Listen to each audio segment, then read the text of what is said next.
नहीं सकता, आप रो देंगे। और ये अत्याचार चलते रहे 250 साल। एक तरफ लूटा, एक तरफ अत्याचार किया। और अत्याचार इतने क्यों किए अंग्रेजों ने? तो अंग्रेजों को एक बात भारतवासियों के बारे में पता चली थी, जिसको वो बार बार कोट करते थे ब्रिटिश पार्लियामेंट में। वो ये कहा करते थे कि भारतवासी मरने से नहीं डरता, कभी भी मर जाएगा उसको बिल्कुल डर नहीं। क्यों? क्योंकि उसको पुनर्जन्म है, दोबारा फिर पैदा होगा, इसलिए मरने से तो नहीं डरता। भारतवासी अगर डरता है तो दर्द से डरता है, पीड़ा से डरता है। तो मारो मत इसको, दर्द दो, पीड़ा दो, जितने दे सकते हो उतने। मार दोगे तब तो वो मर ही गया, क्या है फिर? दर्द इतना दो, पीड़ा इतनी दो इसको कि ये तड़पे। ये उनका उद्देश्य था। और इस दर्द और पीड़ा को देने के लिए उन्होंने पूरी व्यवस्था बना रखी थी। अंग्रेजों ने एक पुलिस बनाई हुई थी, जिसका कानून था इंडियन पुलिस एक्ट। 1860 में लाया ये कानून उन्होंने। तो पुलिस बनाई उन्होंने इसी दर्द और पीड़ा को देने के लिए। और उस पुलिस की मदद से वो जो दर्द दिया करते थे भारतवासियों को, डंडे से मारना, लाठी से पीटना, बंदूक की बट से मारना, बंदूक के सामने एक चाकू लगा रहता है उससे शरीर को चीरना, जबरदस्ती भारतवासियों के मुंह में गाय का मांस भर देना, मुसलमानों के मुंह में सुअर का मांस भर देना, ये सब पुलिस किया करती थी। इंडियन पुलिस जो अंग्रेजों के द्वारा बनाई गई, उसका कानून था इंडियन पुलिस एक्ट। इस कानून में व्यवस्था ये थी कि हर पुलिस कर्मचारी और अधिकारी को राइट टू ऑफेंस है, माने अत्याचार का अधिकार है। और किसी भी भारतवासी को राइट टू डिफेंस नहीं है, माने अपने को बचाव का अधिकार नहीं है। ये कानून था। ये कानून 1860 से 1947 तक लगा रहा। टैक्स सिस्टम के लिए अंग्रेजों ने जो कानून बनाए, Indian income tax act, central excise act, central sales tax act, ये कानून तो थे। इन कानूनों की मदद से जो टैक्स इकट्ठे करने वाले अधिकारी होते थे, उनकी फौज खड़ी की उन्होंने। एक कलेक्टर नाम का अधिकारी बनाया उन्होंने, जिसको आजकल हम डीएम कहते हैं। ये पहले कलेक्टर था। कलेक्टर का मतलब है जो धन इकट्ठा करके दे। COLLECT, कलेक्ट माने इकट्ठा करना, कलेक्टर माने इकट्ठा करने वाला। क्या? टैक्स का पैसा अंग्रेजों को देने वाला, वो था कलेक्टर। कलेक्टर के ऊपर एक अधिकारी बनाया कमिश्नर। कमीशन शब्द है ना ये अंग्रेजी का, उसमें से आया कमिश्नर। कमिश्नर जो होते थे ना, उनको तनख्वाह नहीं मिलती थी, उनको कमीशन पे रखा जाता था, इसलिए वो थे कमिश्नर।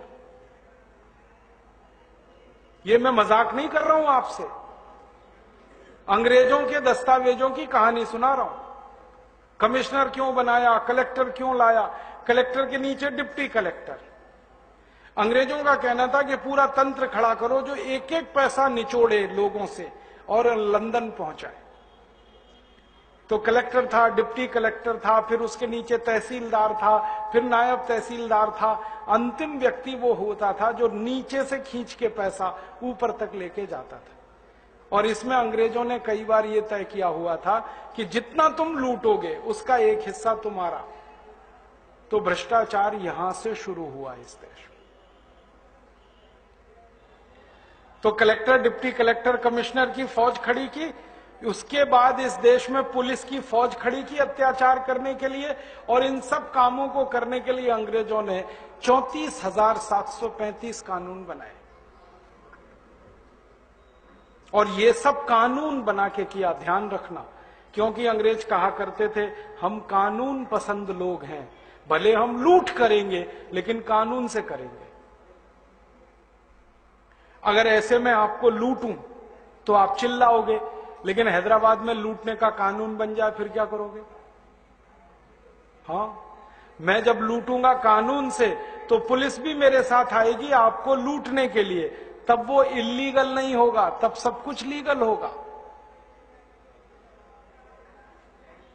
तो ये चालाकी थी अंग्रेजों की कि लूटो कानून बना के। मारो कानून बना के, पीटो कानून बना के, अत्याचार करो कानून बना के, और सारी दुनिया को कहो कि भारत में हम लॉ एंड ऑर्डर को मेंटेन कर रहे हैं। यही कहा जाता है ना, law and order, law and order, law and order. जब लॉ लूटने के हों, अत्याचार करने के हों, उनको मेंटेन करने का मतलब क्या है? उनको मेंटेन करने का माने है लूट और अत्याचार। तो ये सब चला। फिर इस लूट और अत्याचार के खिलाफ संघर्ष हुआ इस देश में। वो संघर्ष आप सभी जानते हैं, 1857 से शुरू हुआ, 1947 तक चला, और उसमें 7,32,780 क्रांतिवीर शहीद हो गए उस संघर्ष में। सबसे पहले शहीद थे जिनका नाम था मंगल पांडे।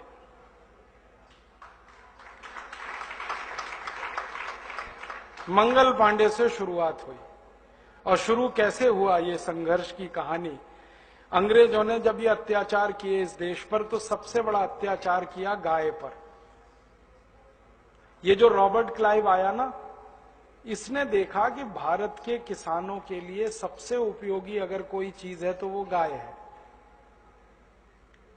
तो गाय को काटो, क्योंकि वो भारत के किसान के लिए उपयोगी है, इसलिए काटो। क्योंकि किसान के लिए कोई चीज उपयोगी रखनी नहीं, क्योंकि किसान को गुलाम बनाना, सीधी सी बात। और गुलाम वही होगा जो कमजोर होगा। तो किसानों को कमजोर करने के लिए गाय को काटना जरूरी है, क्योंकि किसान जो पैदा करता है खेत में वो गाय की मदद से होता है, गोबर, गोमूत्र आदि आदि। और उस समय यूरिया, डीएपी तो था नहीं, और गोबर गोमूत्र से इतनी पैदावार होती थी कि दक्षिण भारत में 1 एकड़ में 56 कुंटल धान होता था, गोबर और मूत्र से। आज सारी दुनिया में यूरिया, डीएपी डालकर 1 एकड़ में 30 कुंटल से ज्यादा धान नहीं आता, और अंग्रेजों के पहले इस देश में 56 कुंटल धान होता था गोबर और मूत्र से। तो अंग्रेजों को लगता था किसान बहुत समृद्धशाली हैं, और ये किसान चूंकि समृद्धशाली थे इसलिए लड़ते थे अंग्रेजों से, और अंग्रेजों को पसंद नहीं थे भारत के किसान, क्योंकि 1857 की लड़ाई में सबसे बड़ा मोर्चा किसानों ने लिया। 4.5 करोड़ किसान लड़े थे 1857 की लड़ाई। और किसानों ने क्या किया था? अंग्रेजों की गर्दनें काट दी थी, तलवार से, हसिया से, खुरपी से, खुरपे से। गुस्सा बहुत था किसानों में। तो अंग्रेजों को यह लगा कि ये किसान फिर खड़े हो जाएं, फिर मजबूत हो जाएं, फिर हमको मारें पीटें। अंग्रेज 3,64,000 मारे गए थे 1857 की लड़ाई। आपको हैरानी होगी जानकर, कुल जितने अंग्रेज भारत में थे उसका 90% मारे गए थे 1857 की लड़ाई। इतनी बड़ी लड़ाई थी। जितने अंग्रेज कुल थे इस देश में, उसके 90% मार डाले किसानों ने। तो डर लग गया अंग्रेजों को किसानों से। तो अंग्रेजों ने कहा किसानों पे ही अत्याचार सबसे ज्यादा करो। तो किसान की गाय दिखी उनको, तो गाय काटो, क्योंकि ये किसान को मदद करती है। तो गाय काटने का कत्लखाना खोला। अनऑर्गेनाइज रूप से सबसे पहले गाय कटवाई इस देश में रॉबर्ट क्लाइव ने, और ऑर्गेनाइज रूप से सबसे पहला कत्लखाना भी अंग्रेजों ने खोला कलकत्ता में, मोरी ग्राम में। और उस कत्लखाने में अंग्रेजों के जमाने में रोज लगभग 300 गाय कटती थी। फिर उस कत्लखाने जैसे कई कत्लखाने खोले, 3,000 गाय कटने लगी, फिर 30,000 कटने लगी, फिर 33,000 तक आंकड़ा पहुंचा रोज। अब गाय काटकर किसानों को नुकसान पहुंचाना ये एक उद्देश्य, क्योंकि गाय कटेगी तो बैल नहीं रहेंगे, गोबर नहीं रहेगा, मूत्र नहीं रहेगा, किसान मोहताज हो जाएंगे, गरीब हो जाएंगे। और दूसरा, अंग्रेजों को गाय का मांस पसंद आ गया, तो मांस वो खुद खाते थे, गाय भारत में कटवाते थे। ये खेल चला। और पहला कत्लखाना जो अंग्रेजों ने शुरू किया मोरी ग्राम में, वो अभी तक चल रहा है। बस अंतर इतना है कि अंग्रेजों के जमाने में उस कत्लखाने में 300 गाय रोज कटती थी, अब वहां 14,000 गाय रोज कटती हैं इस समय। कैसे कटती हैं? कानून से कटती हैं जी। कानून से होता है सब काम, ध्यान देना इस देश में। बिना कानून कुछ नहीं होता, सब कुछ कानून से होता है। गाय काटने का कानून है इस देश में। और कानून कैसा विचित्र है कि गाय को डंडे से मारो तो जेल हो जाएगी, आपको कानून है। लेकिन उसकी गर्दन पे आरी चला के उसकी बोटी बोटी बेच दो, कुछ नहीं होगा आपको, क्योंकि ये भी कानून है। दोनों कानून है इस देश में। गाय पर अत्याचार नहीं कर सकते डंडा मार के, उसकी गर्दन काट सकते। ये अंग्रेजों की परिभाषा है अत्याचार की। वो कहते हैं डंडे से मारना अत्याचार है, लेकिन गर्दन से काटना और झटके से काटना वो अत्याचार नहीं है। तो उस कानून से गाय कटती है। अब 14,000 कटती है, पहले 300 रोज कटती थी। फिर अंग्रेजों ने सारे भारत में जहां जहां उनकी फौज रहती थी हर जगह कत्ल खाने खोले। जब अंग्रेज गए भारत से तो 350 कत्ल खाने छोड़ गए इस देश में। अब अंग्रेजों के जाने के बाद इस देश में 36,000 कत्ल खाने हो चुके हैं कानून से। ध्यान देना, बिना कानून के नहीं है, कानून से गाय कट रही है धड़ल्ले से। और उसका मांस पहले अंग्रेजों को भेजा जाता था खाने को, अब दुनिया भर के देशों को भेजा जाता है खाने को, अमेरिका यूरोप के देशों में जाता है। तो ये गाय काटना जब अंग्रेजों ने शुरू किया तो इसमें मंगल पांडे को गुस्सा आया, और मंगल पांडे ने एक अंग्रेज अधिकारी को गोली मारी थी। वो अंग्रेज अधिकारी था, उसका नाम था मेजर जनरल ह्यूसन। उसने क्या आदेश दिया था कि गाय को काटा जाए, उसका मांस निकाल के उसमें से तेल निकाला जाए, मांस में से वो तेल कारतूस पर लगाया जाए, और ये कारतूस सभी हिंदू जो सिपाही है उनके मुंह में डाल के खोलने के लिए मजबूर किया जाए, और इनके मुंह से गाय का मांस लगे तो इनका धर्म भ्रष्ट हो। ये था उद्देश्य। तो जब मंगल पांडे को पता चला तो गुस्सा आ गया, तो मार दी गोली मेजर ह्यूसन को। फिर एक और गोली मारी, उसका एक दूसरा अधिकारी मारा गया, और फिर बाद में अंग्रेजों ने पकड़ लिया, पकड़ के उनको फांसी पे चढ़ा दिया। 8 अप्रैल 1857 को फांसी हुई मंगल पांडे को, और उस दिन से आग लग गई पूरे देश में। फिर भारतवासियों का गुस्सा इतना ज्यादा हुआ कि हमारी गाय को एक तो अंग्रेज काट रहे हैं, उसको बचाने का काम कोई करे तो अंग्रेज फांसी पे चढ़ा रहे हैं, तो अब इन अंग्रेजों को ही मारो और काटो और इनको भगाओ भारत से। तब देश में संग्राम हुआ, और उस संग्राम में 3,64,000 अंग्रेज मारे गए, और अंग्रेजों में घबराहट पैदा हो गई, और अंग्रेजों में डर ये हो गया कि अगर ये संग्राम ज्यादा दिन चल गया तो हम तो खत्म, हमारी तो सत्ता गई, साम्राज्य गया। तब अंग्रेजों ने याद किया अपने उन राजाओं को जो उनके मित्र हुआ करते थे, और कहा कि अपनी मदद दो हमें। तो भारत के जो राजा अंग्रेजों के मित्र थे, जैसे जीवाजीराव सिंधिया, जैसे महाराज पटियाला, जैसे महाराजा जींद, जैसे निजाम हैदराबाद, ऐसे 20 राजाओं ने अपनी सेना अंग्रेजों को दी, पैसे अंग्रेजों को दिए, और उनकी मदद से फिर अंग्रेजों ने क्रांतिकारियों का कत्लेआम किया। एक समय तो इतिहास में ऐसा आया कि 1 सितंबर 1857 को सारा देश अंग्रेजों से मुक्त हो गया। 350 जिले आजाद हो गए अंग्रेजों की गुलामी से। 1 सितंबर 1857 तक अंग्रेजों की सरकार खत्म हो गई, सब जगह मारे गए, सब जिंदा ही नहीं बचे। फिर भारत के राजाओं ने जो दोबारा अंग्रेजों को मदद दी, उसमें से उनकी ताकत बढ़ी, और फिर उन्होंने क्रांतिकारियों का कत्लेआम किया। एक ही कहानी सुनाता हूं। बिठूर नाम का एक गांव है कानपुर के पास। भारत की आजादी की लड़ाई की योजना इसी गांव में बनी सबसे पहले, क्योंकि नाना साहब पेशवा उस गांव में रहा करते थे। तो अंग्रेजों ने इस गांव में ऐसा कत्लेआम मचाया कि 3 महीने के बच्चे से लेकर 94 साल के बुजुर्ग तक 24,000 लोगों को एक दिन में काट दिया अंग्रेजों। पूरा बिठूर उन्होंने नर विहीन कर दिया था, खाली हो गया था पूरा बिठूर। और 1 सितंबर 1857 तक जो देश आजाद हो गया, वो फिर अंग्रेजों की गुलामी में फंस गया। और दोबारा जब अंग्रेजों की गुलामी आई, तब अंग्रेजों ने कहा कि अब भारत दोबारा से कभी हमारा विरोध ना करे, इसके लिए अत्याचार और ज्यादा करो। तो पुलिस बनाई, सेना लाई, फिर ये इनकम टैक्स लाया, फिर सेंट्रल एक्साइज लाया, फिर सारे तरह के डिपार्टमेंट खड़े कर दिए इस देश में, और सब कुछ हमारा छीन के खत्म कर दिया हमको। फिर हमने दोबारा लड़ा अंग्रेजों से। 1857 में एक बार हम परास्त हुए, फिर 1870 में हम संगठित हुए, फिर हमने लड़ाई लड़ी। और 1870 की ये जो लड़ाई हुई, इसमें भारत के एक महान सन्यासी का सबसे बड़ा योगदान था, स्वामी दयानंद सरस्वती।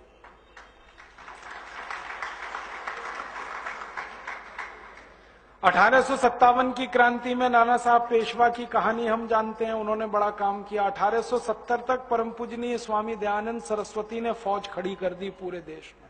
आर्य समाज, औपचारिक रूप से इसका उद्घाटन तो 1875 में हुआ, लेकिन अनौपचारिक रूप से काम इसका 1870 से ही शुरू हो गया। और फिर आर्य समाजियों ने लड़ाई लड़ी और 1894 तक लड़ते रहे अंग्रेजों से, मरते रहे, लड़ते रहे, मरते रहे, लड़ते रहे। फिर 1894 में लोकमान्य तिलक आए, उन्होंने फिर लड़ाई शुरू की और 1920 तक वो लड़ते रहे। लोकमान्य तिलक के साथ लाला लाजपत राय, विपिन चंद्र पाल, ऐसे कई क्रांतिकारी थे। फिर 1920 में महात्मा गांधी ने कमान संभाली और गांधी जी ने फिर पूरे देश को खड़ा किया और वो 1947 तक लड़ते रहे।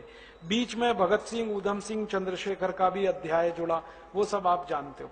जब हम 47 में आजाद हुए 15 अगस्त को, तो महात्मा गांधी को किसी ने पूछा, और वो कोई नहीं था, बीबीसी का एक रिपोर्टर आया गांधी जी से इंटरव्यू लेने, और उसने पूछा, बापू अब तो देश आजाद हो गया, अब आप किससे लड़ोगे? अंग्रेज तो चले जाएंगे, अब आपकी लड़ाई किससे होगी? तो गांधी जी ने कहा, अभी देश आजाद नहीं हुआ, अभी तो खाली अंग्रेज भारत छोड़कर जा रहे हैं। अभी तो अंग्रेजों की बनाई गई जो व्यवस्था है, जो कानून है, जो नियम है, इनको हमें बदलना है। असली लड़ाई तो अब शुरू होगी। तो उसको समझ में नहीं आया बीबीसी के रिपोर्टर को। तो गांधी जी ने उसको और हल्का करके समझाया कि देखो, अगर अंग्रेज चाहें तो भारत में रह सकते हैं, मेहमान बनकर, हमारे मालिक बनकर हम नहीं रहने देंगे उनको। लेकिन अंग्रेजों का बनाया हुआ ये जो तंत्र है, ये जो व्यवस्था है, जिसको गांधी जी कहते थे अंग्रेजियत, गांधी जी ने अंग्रेजियत को परिभाषित किया। अंग्रेजों के कानून, अंग्रेजों के नियम, अंग्रेजों की व्यवस्था, अंग्रेजों का तंत्र, ये सारा अंग्रेजियत। तो गांधी जी ने कहा, इस अंग्रेजियत से अभी लड़ना है, लड़ाई तो अभी बाकी है, शुरू होगी अब। और गांधी जी जैसे जितने भी उस जमाने में जीवित क्रांतिकारी थे, सबका उद्देश्य था अंग्रेजियत से लड़ना है, इसको हटाना है। दुर्भाग्य क्या हुआ इस देश का, आजादी आई और गांधी जी की हत्या हो गई। जो अंग्रेजियत से लड़ने का सबसे बड़ा संकल्प लिए हुए क्रांतिवीर थे महात्मा गांधी, उनको मार डाला। फिर क्या हुआ, अंग्रेजियत की लड़ाई छूट गई, फिर सत्ता की लड़ाई शुरू हो गई। और सत्ता की लड़ाई में देश के टुकड़े हुए। पाकिस्तान तो सत्ता की लड़ाई में बना, कोई सिद्धांत से नहीं बना पाकिस्तान। अब एक देश में दो प्रधानमंत्री तो हो नहीं सकते थे, तो दोनों ने अलग अलग देश बना लिए प्रधानमंत्री होने के लिए। ये था लड़ाई, पाकिस्तान का बंटवारा। और फिर लड़ाई सत्ता की होती चली गई, व्यवस्था की नहीं रही। धीरे धीरे भारत के लोग भूलते चले गए कि हमें अंग्रेजियत से लड़ना है। हम फिर सत्ता में डूबते चले गए और आज हम 63 साल के बाद यहां खड़े हैं, तो दुख से ये कहना पड़ता है कि वो सब कानून अभी भी इस देश पर लदे हुए हैं जो कभी अंग्रेजों ने बनाए थे और लगाए थे। टैक्स का वो सिस्टम जो अंग्रेजों ने लूट के लिए इस देश में बनाया और व्यापारियों को बेईमान बनाने के लिए, वो टैक्स का सिस्टम अभी भी लदा हुआ है इस देश पर। बस अंतर इतना है, अंग्रेजों के जमाने में 23 तरह के टैक्स लगते थे, अब आजादी के 63 साल के बाद 64 तरह के टैक्स लगते हैं इस देश में।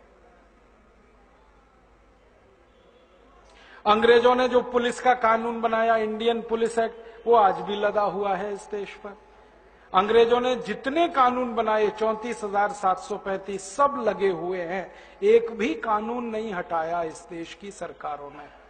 अंग्रेजों ने किसानों से जमीन छीनने का एक कानून बनाया, लैंड एक्विजिशन एक्ट, डलहौजी ने, वो अभी भी लगा हुआ है इस देश पर। मतलब ये कि अंग्रेज चले गए, अंग्रेजियत नहीं गई। सत्ता का हस्तांतरण हुआ, स्वतंत्रता नहीं आई। स्वतंत्रता कोई बड़ी चीज होती है, सत्ता का हस्तांतरण बिल्कुल छोटी चीज होती है। सत्ता आई माउंटबेटन के हाथ से नेहरू जी के हाथ में, माने गोरे अंग्रेजों ने काले अंग्रेजों को देश सौंप दिया, यही मतलब। स्वतंत्रता तो नहीं आई, क्योंकि स्वतंत्रता का मतलब होता है स्वतंत्र। स्व माने अपना, तंत्र माने व्यवस्था। जब तक हम अपना तंत्र नहीं बनाए कैसे स्वतंत्र हो? तंत्र तो अंग्रेजों का ही चल रहा है। अब अंग्रेजों का तंत्र चल रहा है तो लूट वैसे ही चल रही है जैसे अंग्रेजों के जमाने में थी। अंग्रेजों ने 250 साल में 300 लाख करोड़ लूटा। अब 63 साल में ये जो काले अंग्रेज बैठ गए इस देश में, उन्होंने टैक्स लगा लगा के आपसे 258 लाख करोड़ लूट लिया है। आप टैक्स भरते हैं, मैं टैक्स भरता हूं। डायरेक्ट टैक्स 2 हैं, इनडायरेक्ट टैक्स 62 हैं। सारे टैक्स में कुल मिलाकर आप 100 रुपए में 70 रुपए दे देते हैं, माने 100 रुपए की आमदनी में 70 रुपए टैक्स में चला जाता है। ये टैक्स इकट्ठा होकर सरकार के हाथ में आता है। एक साल का कुल टैक्स 20 लाख करोड़ है आज, केंद्र सरकार का, राज्य सरकार का, नगर पालिका का। कुल 20 लाख करोड़ के टैक्स में 17 लाख करोड़ हर साल लूट जाता है। ये सरकार के आंकड़े हैं, मेरे नहीं। राजीव गांधी कहा करते थे कि जब मैं किसी गरीब आदमी से 1 रुपए टैक्स लेता हूं और बदले में वही 1 रुपया उस गरीब आदमी को देता हूं तो उस आदमी तक 15 पैसा ही पहुंचता है, 85 पैसा बीच में ही लुट जाता है। ये आज की कहानी है। माने 20 लाख करोड़ का हम टैक्स भरते हैं, 17 लाख करोड़ लुट जाता है। अब ये लुटकर कहां जाता है? पहले अंग्रेज टैक्स का पैसा लूट के लंदन ले जाते थे, अब ये काले अंग्रेज लूट का पैसा लेके स्विट्जरलैंड चले जाते। अब समझ में आया स्विट्जरलैंड दुनिया का सबसे अमीर देश क्यों है। क्योंकि हमारे टैक्स का पैसा लूट लूट कर स्विट्जरलैंड की बैंकों में अगर जमा होगा तो वो तो अमीर होने ही वाले हैं। और आपको मालूम है स्विट्जरलैंड की बैंकों में कुछ नियम है। जैसे हमारे नेता पैसा वहां जमा करते हैं, वो कोई भी ब्याज नहीं देते उस पैसे पे, और हमारे पैसे को स्विट्जरलैंड की सरकार दुनिया भर को कर्ज में देती है और उससे ब्याज लेती है, उससे उनकी आमदनी है। दूसरा, हमारे नेता जो पैसा वहां जमा करते हैं, अगर कोई मर गया तो वो बैंक उस पैसे को हड़प लेती है, नॉमिनी को वो नहीं मानते।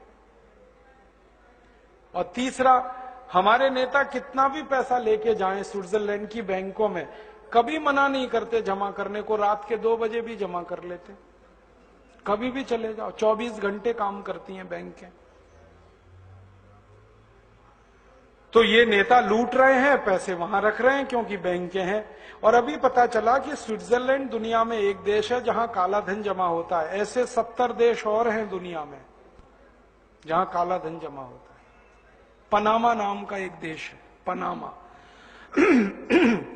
ट्रिनिडॉड नाम का एक देश है, टोबैगो नाम का एक देश है। ऐसे 70 देश हैं दुनिया में जहां काला धन ही जमा होता है।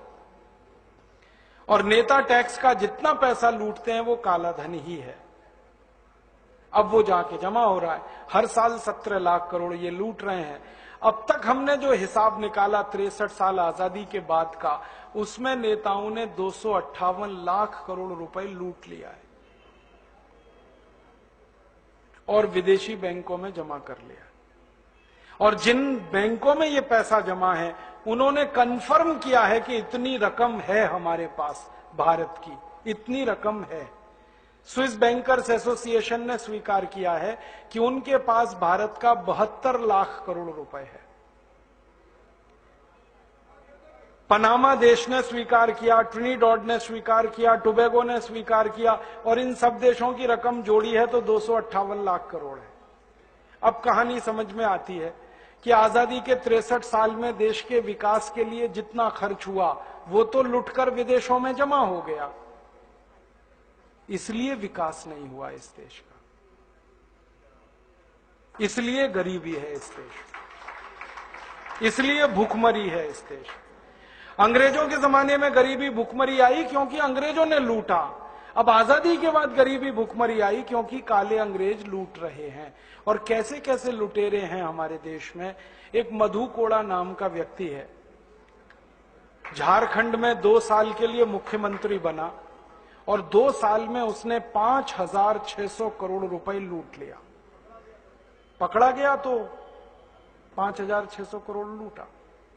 अब मैं ये सोचकर परेशान हूं कि कोई व्यक्ति 2 साल में अगर 5,600 करोड़ भारत के सबसे गरीब राज्य से लूट सकता है, तो जो मुख्यमंत्री 15-15 साल रहे सबसे अमीर राज्यों में, उन्होंने कितना लूटा हो। बस अंतर इतना है कि मधु कोड़ा का पता चल गया है, बाकी का थोड़े दिन में पता चलेगा। और मधु कोड़ा तो मुख्यमंत्री स्तर का नेता है, इसके ऊपर के जो नेता हैं, प्रधानमंत्री हैं, वित्त मंत्री हैं, वाणिज्य मंत्री हैं, आदि आदि, इनका अंदाजा लगाइए आप। और फिर इसके नीचे अधिकारी हैं। मैं एक अधिकारी का बताता हूं। उत्तर प्रदेश में अभी एक अधिकारी पकड़ा गया, उसका नाम है अखंड प्रताप सिंह, आईएएस अधिकारी रहा। उसने जो लूट मचाई उत्तर प्रदेश में, उसका अभी सारा मामला खुला है। तो उसके घर से 480 करोड़ रुपए की संपत्ति मिली और उस अधिकारी की 40 साल की जो नौकरी थी उसकी तनख्वाह 77 लाख रुपए बैठती है और 480 करोड़ मिला। और जब इस अधिकारी को बहुत प्रेशराइज किया गया पूछताछ में, तो उसने कहा कि ऐसे मेरे 19 घर अभी और हैं। तो मधु कोड़ा एक स्तर का है लूटने वाला, अखंड प्रताप सिंह दूसरे स्तर का है लूटने वाला, और एक तीसरे स्तर पर लूटने वाले हैं। एक नीले रंग की कार खड़ी है 518 नंबर की, गलत रास्ते में है, कृपया निकाल दीजिए ताकि कोई आसानी से निकल जाए। नीले रंग की कार 518 नंबर की, जिसकी भी है प्लीज चले जाए। तो मधु कोड़ा का एक स्तर है लूटने का, अखंड प्रताप सिंह का दूसरा। फिर सरकार कहती है कि ये लूट में तो सब शामिल हैं, 3.5 करोड़ अधिकारी कर्मचारी सब, ऊपर से नीचे तक। आप अगर किसी बच्चे के जन्म का प्रमाण पत्र बनवाने के लिए म्युनिसिपल कॉरपोरेशन में चले जाएं, बिना रिश्वत प्रमाण पत्र नहीं बनेगा। और घर में कोई मर गया तो मृत्यु प्रमाण पत्र बिना रिश्वत नहीं बनेगा। तो जन्म से लेकर मृत्यु तक सारे काम आपके रिश्वत से ही होते हैं। तो लूटने में कर्मचारी भी पीछे नहीं है, हर जगह लूट है। और ये क्यों लूट है? क्योंकि ये जो कर्मचारियों का सिस्टम अंग्रेजों ने खड़ा किया था, वो लूटने के लिए ही तो खड़ा किया था। वो लूटेगा ही और क्या करेगा। कलेक्टर बनाया उन्होंने लूटने के लिए, डिप्टी कलेक्टर बनाया लूटने के लिए, कमिश्नर बनाया लूटने के लिए। तो आज भी कलेक्टर, डिप्टी कलेक्टर, कमिश्नर लूटेंगे ही, और क्या करेंगे। और जब लुटेगा देश तो गरीबी ही आएगी, भुखमरी ही आएगी। आप तो सोचो ना, 20 लाख करोड़ का 17 लाख करोड़ लुट जाए किसी देश का, वो देश तो कभी भी पनप नहीं सकता, अमीर हो नहीं सकता। ये है हमारे देश का हाल। अब भूतकाल में लुटे हम, वर्तमान में लुट रहे हैं, भविष्य क्या होगा अंदाजा लगा सकते हैं। ये लूट अगर ऐसे ही चली तो थोड़े दिन में तो कुछ रहेगा नहीं। अब हमारे सामने 2 ही विकल्प है। एक विकल्प है कि जैसे अंग्रेजों की व्यवस्था को तोड़ने के लिए क्रांतिकारियों ने काम किया, वैसे ही इन काले अंग्रेजों की लूट की व्यवस्था को तोड़ने के लिए कुछ नए क्रांतिकारियों को पैदा होना पड़ेगा।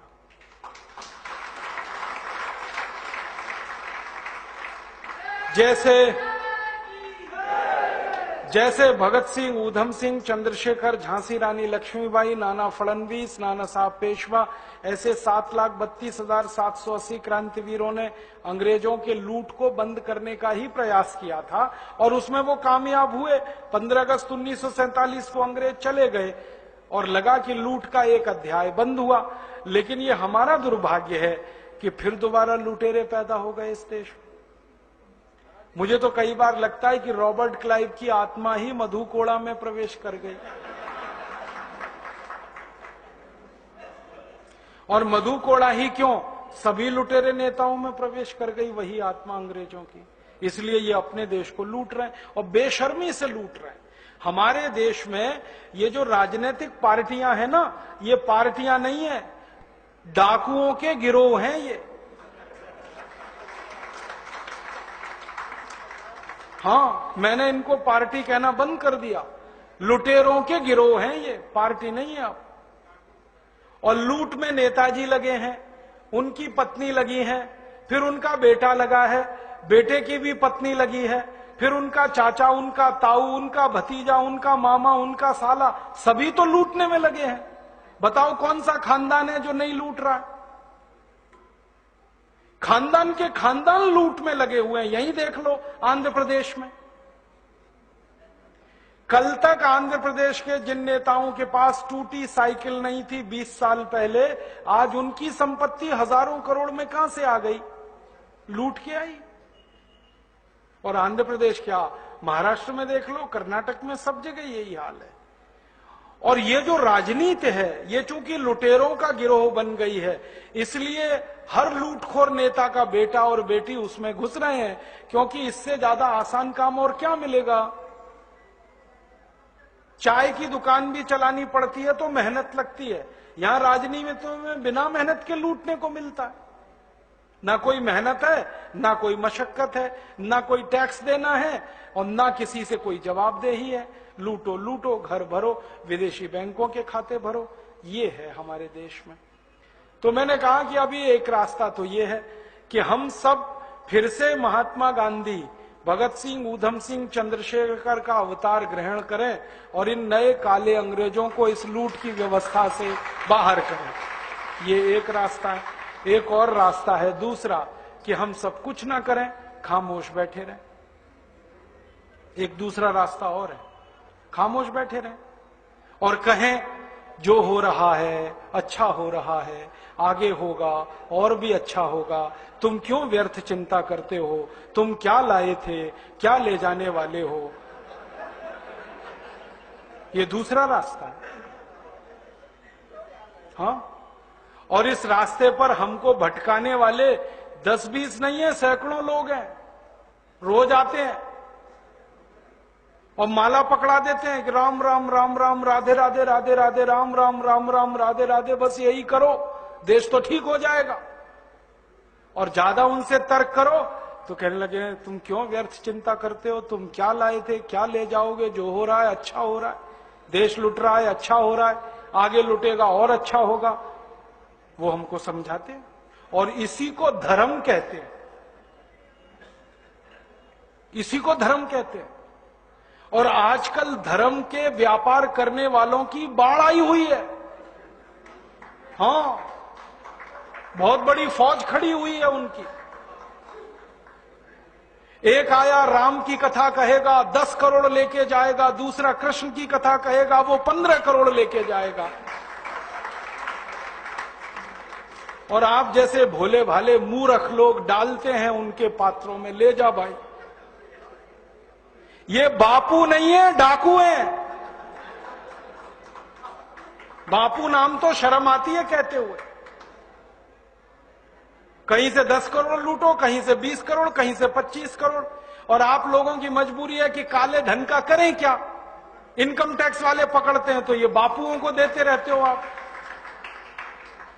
क्या करें उसका? और ये बापू लोग हमें सिखाते रहते हैं जो हो रहा है अच्छा हो रहा है। वाह वाह, मैंने देखा है क्या क्या पाखंड और नौटंकी चलता है। भगवान राम की कथा कहने आते और भगवान राम की जिंदगी के वो प्रसंग कभी नहीं सुनाते जो हम में वीरता पैदा करें, जो साहस पैदा करें। राम की जिंदगी में बहुत सारा हिस्सा साहस का है, वीरता का है।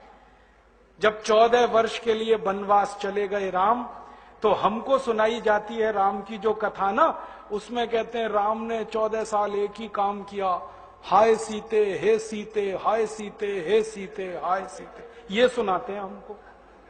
हाँ, यही सुनाते हैं निकाल के कहानी में से। और मैं कहता हूं कि राम को अगर हाय सीते हे सीते हाय सीते यही करना था 14 साल, तो दूसरा विवाह क्यों नहीं कर लिया? सैकड़ों राजा तैयार थे अपनी राजकुमारियों को राम को देने के लिए, वो तो कर लेते दूसरा विवाह, क्योंकि हाय सीते हे सीते, हाय सीते हे सीते, एक स्त्री के लिए अगर वो इतने ही बिलख रहे थे, तड़प रहे थे, दूसरा विवाह कर लेते।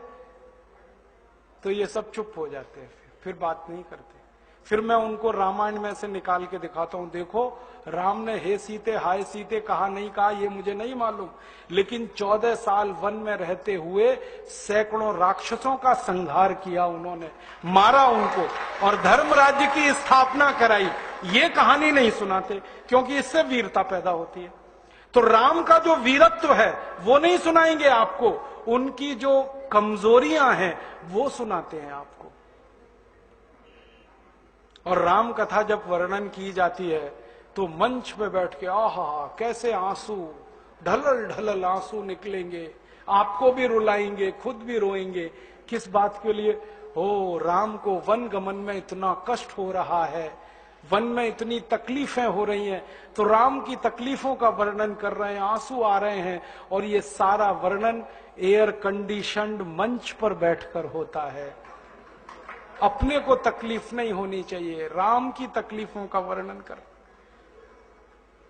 एयर कंडीशन मंच चाहिए, एयर कंडीशन घर चाहिए रहने के लिए, एयर कंडीशन कार चाहिए और चार्टर्ड प्लेन चाहिए आने और जाने के लिए, तब राम की कथा सुनाई जाएगी। जो राम जिंदगी भर पैदल चलते रहे, जिन्होंने अपना रथ भी छोड़ दिया था अयोध्या से निकलते समय, वो राम ने जिंदगी भर पैदल चल के काम किया और यहां एयर कंडीशन कारों में घूम घूम कर, चार्टर्ड प्लेन में घूम घूम कर राम की कथा सुनाते हैं। वो कथा वथा नहीं है, वो उद्योग है, व्यापार है, बिना टैक्स का। और मुझे बहुत शर्म है ये कहते हुए, समय आने पर प्रमाण से बात करूंगा कि राम कथा कहने वाले ब्लैक मनी को व्हाइट मनी करने के काम में लगे हुए एजेंट हैं और इससे ज्यादा कुछ नहीं। और मुझे इससे भी बड़ी शर्म आती है कहते हुए कि आप जो उनको दे रहे हैं दान के रूप में, वो पैसा ब्याज पर उठा रहे हैं वो दूसरे लोगों को, और आपके दिए हुए पैसे से धंधा बना रहे हैं अपना। फिर ऐसे ही कृष्ण की कथा कहने वाले आ जाते हैं, कहते राधे राधे राधे राधे राधे राधे, और कुछ कहो ही मत, राधे राधे। कंस को मारा, जरासंध को मारा, शिशुपाल को मारा, अधर्मियों को मारा, ये सब थोड़े में, राधे राधे राधे राधे बड़े में। हाँ, क्योंकि आपको कायर बनाना है ना, निर्वीर बनाना है, नपुंसक बनाना है, तो वीरता की कहानी क्यों सुनानी है? तो चुन चुन कर ऐसी कहानियां सुनाते हैं। और मैं आपको बहुत गंभीर बात कह रहा हूं कि ये सारे हमारे देश में जो पाखंडी लोग हैं ना, राम और कृष्ण की कथा कहने वाले, ये सरकारों के साथ मिले हुए हैं, क्योंकि सरकारों ने इनको एक कान में मंत्र फूंका है, तुम लोगों का ध्यान इस तरफ भटकाते रहो ताकि कोई महंगाई के खिलाफ न लड़े, गरीबी के खिलाफ न लड़े, बेरोजगारी के खिलाफ न लड़े, अत्याचार के खिलाफ न लड़े, वो डूबा रहे राधे राधे राधे राधे राम राम राम राम, बस इसी में। और समझाते रहो, तुम क्या लाए थे, तुम क्या ले जाओगे, क्यों व्यर्थ चिंता करते हो, जो हो रहा है अच्छा हो रहा है, आगे होगा और भी अच्छा होगा। एक रास्ता ये है। अब दो रास्ते हैं अपने सामने, एक रास्ता भगत सिंह का, ऊधम सिंह का, चंद्रशेखर का, एक रास्ता हमारे ये धर्म गुरुओं का, पाखंडियों का, जो राम की कथा, कृष्ण की कथा। मुझे बहुत ऑफर आए हैं, मैं आपको दिल का दर्द बता रहा हूं, सच में कह रहा हूं, आपसे नाम नहीं लेता। मुझे ऑफर आए कि तुम कहां बेकार भटक रहे हो, मेरे साथ आ जाओ। मैंने कहा बापूजी क्या होगा उसमें? तो कहने लगे जितना मिलता है वो डबल हो जाएगा। मैं बोलना कैसे? तो उन्होंने कहा तुम्हारी वाणी में बहुत जोर है और मेरे पास लोगों की भीड़ इकट्ठा करने का, मजमा लगाने का तरीका है। मैं ऐसा डमरू बजाता हूं कि सब इकट्ठे होते हैं, और तुम्हारी वाणी में जोर बहुत है, मिलके लूटेंगे, थोड़ा तुम्हारा थोड़ा मेरा। ऐसे खुले ऑफर हैं मेरे पास। और मैं कहता हूं बापूजी माफ करो। क्यों? कहते तुम्हें पैसे नहीं चाहिए? मैंने कहा पैसे ही चाहिए होते तो बहुत रास्ते हैं मेरे पास, यही एक बचा है। पैसे ही कमाने हैं तो बहुत रास्ते हैं, ये एक रास्ता थोड़ी है। बहुत तरीके हैं, पैसे कमा लूं, घर बना लूं, बीवी बच्चे ले आऊं, करोड़पति हो जाऊं, 10 करोड़पति हो जाऊं, 100 करोड़पति हो जाऊं, बहुत आसान काम है ये तो। थोड़ी चालाकी हो तो सैकड़ों करोड़ बनाना बिल्कुल मुश्किल नहीं है इस देश में। फिर अंत में तो वही होगा ना, सैकड़ों करोड़ हो गए, एक दिन डायबिटीज होगी, एक दिन अर्थराइटिस होगा, एक दिन हार्ट अटैक आएगा, मैं मरने ही वाला हूं। तो मरना तो है ही, वहां भी शायद जल्दी मरूं, क्योंकि जब शरीर में तामस वृत्ति आती है ना तो जल्दी मरता है आदमी। जब तक सात्विक रहता है तब तक थोड़ा दम रहता है, तो तामस वृत्ति आएगी, मरना मुझे वहां भी है, तो क्यों ना इस रास्ते पे चल के मरूं जहां सात्विक वृत्ति भी है, मरना है ये तो पक्का ही है, जिंदा तो कोई रहेगा नहीं। तो भगत सिंह का रास्ता क्या बुरा, ऊधम सिंह का रास्ता क्या बुरा, चंद्रशेखर का रास्ता क्या बुरा, कुछ करके मरो ना। मरेंगे ये सब भी, साधु संत पाखंडी, राम की कथा सुनाते सुनाते हार्ट अटैक आएगा, मरेंगे वो भी। डायबिटीज सबको हो रखी है, मैंने देखा है नजदीक से जाके, सब इंसुलिन लगाते हैं, खाते हैं गोलियां, अपनी डायबिटीज नहीं मिटा पाते, दूसरों को उपदेश देते फिरते। ब्लड प्रेशर सबको बढ़ा हुआ है, क्योंकि ये जो काला धन है ना, इसका हिसाब किताब करने में बीपी ही बढ़ने वाला है। सब बीपी की गोलियां खाते हैं, सब डायबिटीज के लिए शिकार है, तो दूसरों को उपदेश देंगे तो मैं भी लग जाऊं, वो एक रास्ता है। एक रास्ता भगत सिंह, ऊधम सिंह, चंद्रशेखर का भी है। मौत तो दोनों में ही आने वाली है, बस अंतर इतना है, एक मौत ऐसी आएगी जिसको देश और समाज जिंदगी भर याद रखेगा, और एक मौत ऐसी आएगी कोई पूछेगा नहीं। तो हमने तो चुन लिया है दूसरा रास्ता, भगत सिंह वाला, ऊधम सिंह वाला, और तय कर लिया है कि जैसे भगत सिंह, ऊधम सिंह, चंद्रशेखर ने गोरे अंग्रेजों को भगाया, वैसे ही हम आज के इन काले अंग्रेजों को मार भगाएंगे इस देश में। और करना क्या है, करना तो एक ही काम है, इस लूट के तंत्र को बदलना है जो अंग्रेजों ने कायम किया और आज तक चला आ रहा है। और ये तंत्र जब तक हम बदलेंगे नहीं, एक भी गरीबी, भुखमरी, बेकारी की समस्या का समाधान होगा नहीं। तो अब हमने क्या करना है, हमारे सपने क्या हैं इस भारत के बारे में। अब मैं व्याख्यान के अंतिम भाग में हूं। क्या सपने हैं? पहला सपना है गरीबी, बेरोजगारी दोनों खत्म हो इस देश से, क्योंकि ये मेरे अकेले का सपना नहीं है, भगत सिंह का भी यही था, चंद्रशेखर का यही था, सुभाष चंद्र बोस का यही था।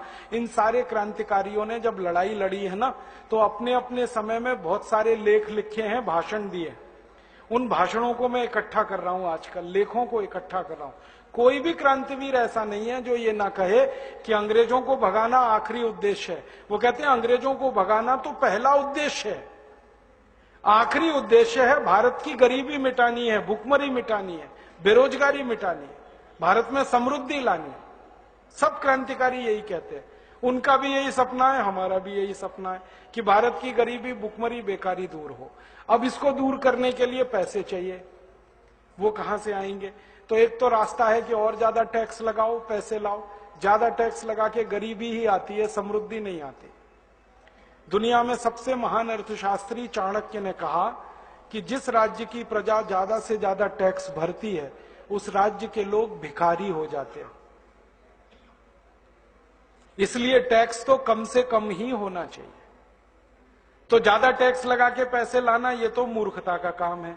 तो फिर पैसे कहां से लाएं विकास करने के लिए? तो हमने लक्ष्य तय किया है कि नेताओं ने जो लूट कर काला धन विदेशों में जमा किया है, इसको वापस लाकर इससे विकास करना है देश का। और ये लूट का धन 258 लाख करोड़ है, कोई मामूली रकम नहीं है। इसको वापस लाके विकास करना है। आप बोलेंगे ये कैसे आएगा? इसको वापस लाने के 4 रास्ते हैं। पहला रास्ता है कि जिन विदेशी बैंकों में ये धन जमा है, उन बैंकों में ये धन निजी संपत्ति के रूप में जमा है। व्यक्तिगत संपत्ति, किसी नेता की, किसी अधिकारी की व्यक्तिगत संपत्ति, निजी संपत्ति। अगर हम इस धन को राष्ट्र की संपत्ति घोषित करा सकें, तो ये धन किसी भी बैंक में जमा नहीं हो सकता, ये वापस आएगा भारत में। क्योंकि अंतर्राष्ट्रीय बैंकिंग व्यवस्था का एक नियम है किसी भी देश की राष्ट्रीय संपत्ति उसी देश में जमा होती है, वो जिस देश की होती है, दूसरे देश में जमा नहीं हो सकती। तो अब तक जो जमा है वो निजी संपत्ति है, हम इसको राष्ट्र की संपत्ति बना दें तो ये वापस आएगा। आप बोलेंगे ये कौन करेगा? इस काम को करने के लिए दो संस्थाएं हमारे पास हैं, एक का नाम है सुप्रीम कोर्ट और एक का नाम है संसद। सुप्रीम कोर्ट की ताकत है कि वो किसी भी संपत्ति को राष्ट्रीय संपत्ति घोषित कर सकता है, और सुप्रीम कोर्ट ने एक बार ऐसा किया था। यूरिया घोटाला हुआ जब नरसिम्हा राव के जमाने में, तो 133 करोड़ रुपए चला गया था देश के बाहर। सुप्रीम कोर्ट ने उसको राष्ट्रीय संपत्ति घोषित करके वापस मंगा लिया, और स्विस बैंक से वो 133 करोड़ रुपए वापस आ गया। और पता है, वो नरसिम्हा राव के बेटे के खाते में जमा था। हाँ, और सुप्रीम कोर्ट ने नरसिम्हा राव के बेटे को जेल भेज दिया। प्रधानमंत्री के बेटे को जेल भेजा था, वो मैं भूला नहीं कभी भी। सुप्रीम कोर्ट में इतनी ताकत है।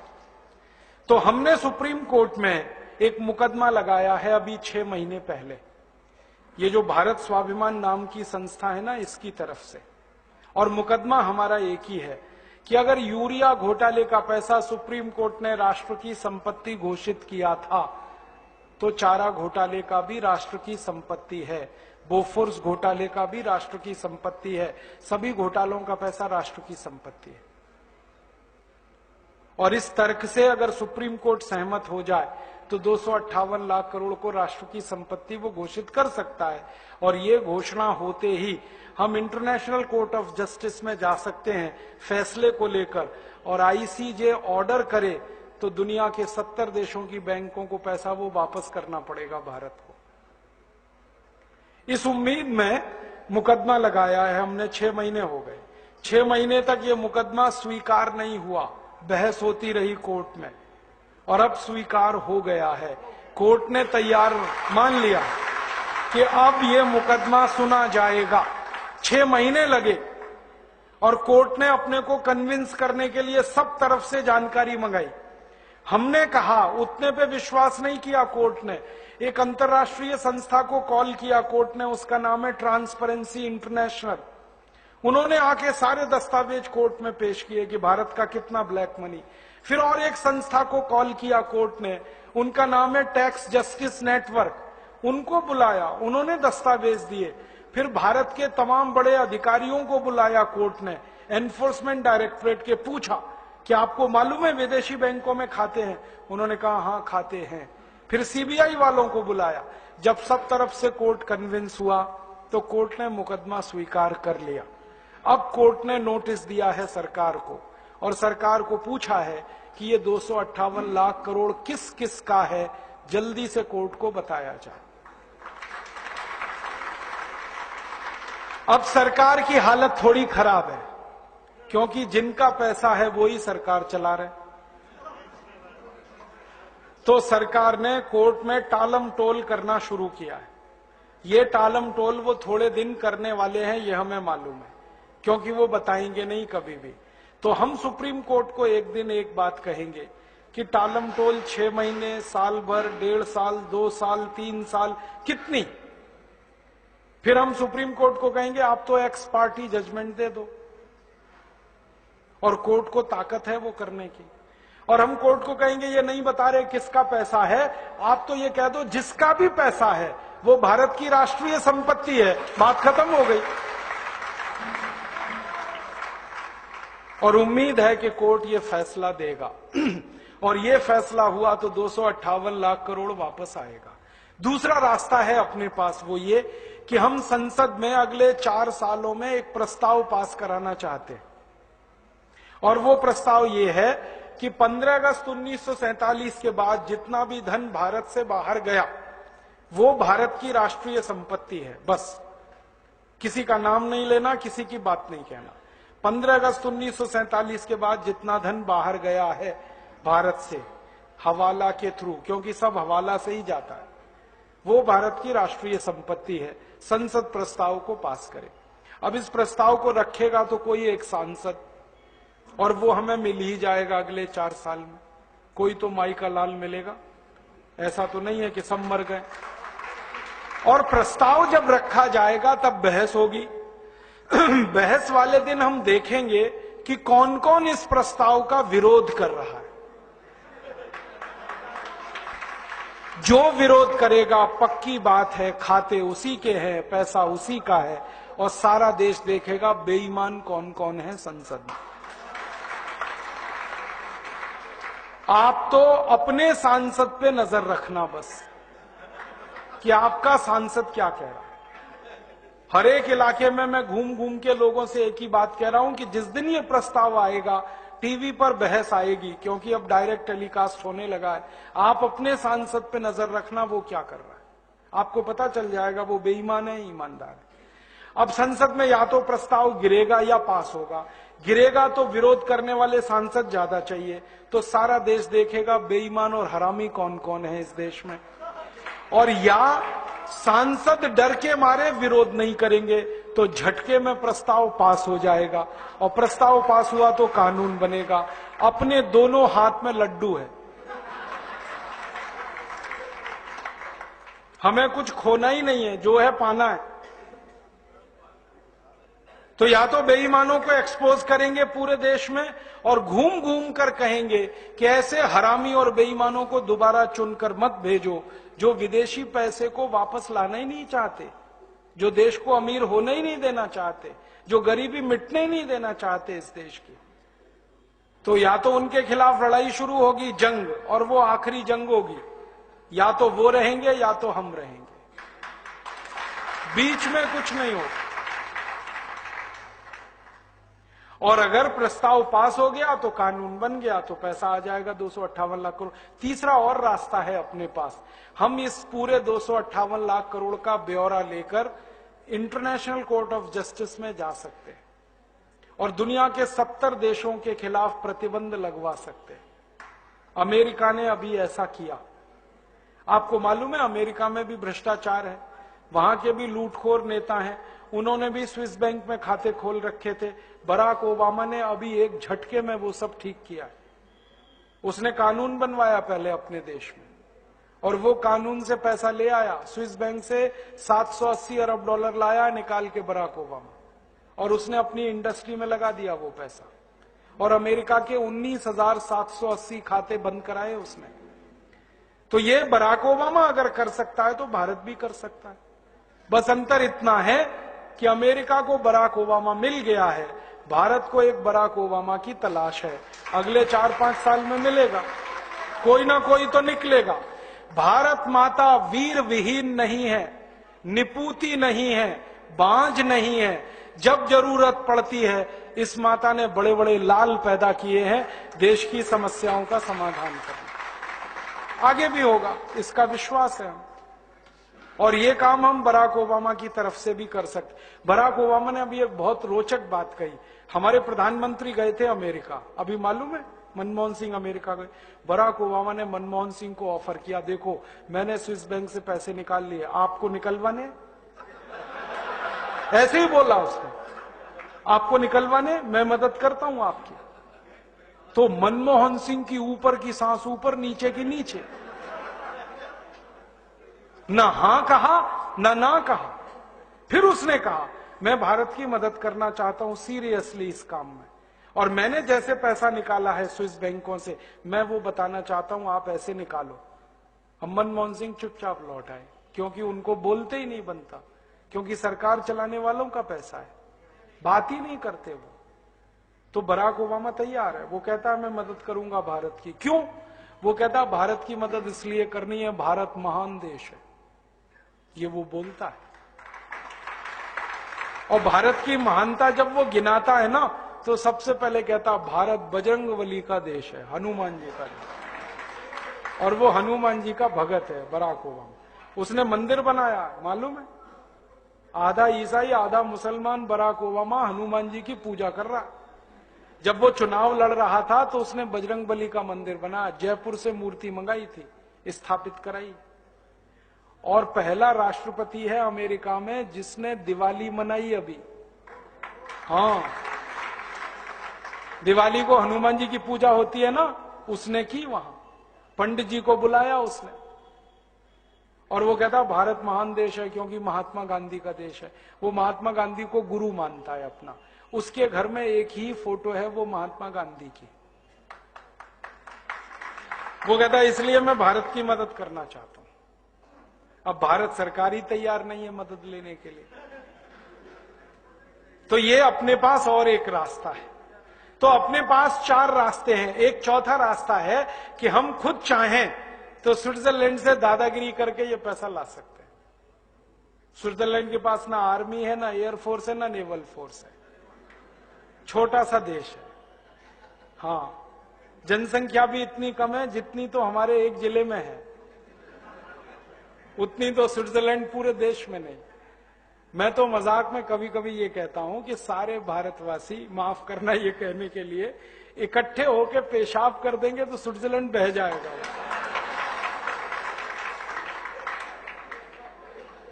इतना पिद्दी सा देश है। 2 घंटे कार चलाओ तो स्विट्जरलैंड की सीमा खत्म हो जाती है, दूसरे देश में कार घुस जाती है। पुलिस उनके पास है नहीं, आर्मी है नहीं, थोड़ी दादागिरी करो वो तो दे देंगे। अमेरिका ने अभी कहा था उनको कि इराक का ध्यान है, अफगानिस्तान का ध्यान है, वो आपका भी हाल हो सकता है। तुरंत उन्होंने पैसे निकाल के दे दिए, 1 मिनट नहीं लगा। तो अपने पास 4 रास्ते हैं। पहले तीनों रास्तों का उपयोग करेंगे। कानून से वो पैसा लाएंगे, क्योंकि गलत कानून के कारण वो पैसा गया है, तो कानून सही करके उसको वापस लाएंगे और भविष्य में ये पैसा बाहर ना जाए इसकी पक्की व्यवस्था करेंगे। पहला कानून बनाएंगे, पैसा भारत की राष्ट्रीय संपत्ति है तो 258 लाख करोड़ आएगा। दूसरा ही कानून बनाना है कि भारत में अगर कोई भ्रष्टाचार करे और पकड़ा जाए तो 3 महीने में उसको फांसी की सजा, बहस नहीं करनी है अदालत में।